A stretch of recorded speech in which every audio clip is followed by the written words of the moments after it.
हाथी और रस्सी की कहानी। एक दिन एक व्यक्ति सर्कस देखने गया।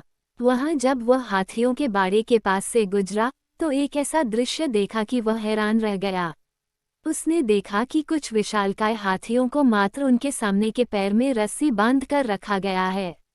उसने सोच रखा था कि हाथियों को अवश्य बड़े पिंजरों में बंद कर रखा जाता होगा या फिर जंजीरों से बांधकर, लेकिन वहां का दृश्य तो बिल्कुल उलट था। उसने महावत से पूछा, भाई, आप लोगों ने इन हाथियों को बस रस्सी के सहारे बांध कर रखा है, वो भी उनके सामने के पैर को। ये तो इस रस्सी को तो बड़े ही आराम से तोड़ सकते हैं।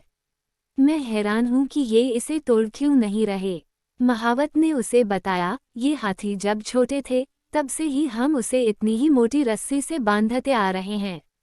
उस समय इन्होंने रस्सी तोड़ने की बहुत कोशिश की, लेकिन ये छोटे थे, इसलिए रस्सी को तोड़ पाना इनके सामर्थ्य के बाहर था। वे रस्सी तोड़ नहीं पाए और ये मान लिया कि रस्सी इतनी मजबूत है कि वे उसे नहीं तोड़ सकते।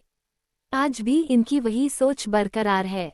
इन्हें आज भी लगता आज है कि ये रस्सी नहीं तोड़ पाएंगे, इसलिए ये प्रयास भी नहीं करते। यह सुनकर वो व्यक्ति अवाक रह गया। सीख। दोस्तों, उन हाथियों की तरह हम भी अपने जीवन में नकारात्मक सोच रूपी रस्सी से बंध जाते हैं। जीवन में किसी काम में प्राप्त हुई असफलता को हम मस्तिष्क में बिठा लेते हैं और यकीन करने लगते हैं कि एक बार किसी काम में असफल होने के बाद उसमें कभी सफलता प्राप्त नहीं होगी। इस नकारात्मक सोच के कारण हम कभी प्रयास ही नहीं करते।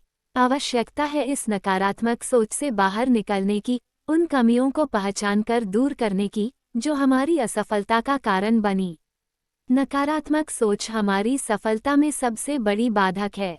इसलिए नकारात्मक सोच रूपी जंजीर को तोड़कर सकारात्मक सोच को अपनाएं और जीवन में प्रयास करना कभी न छोड़ें, क्योंकि प्रयास करना सफलता की दिशा में कदम बढ़ाना है।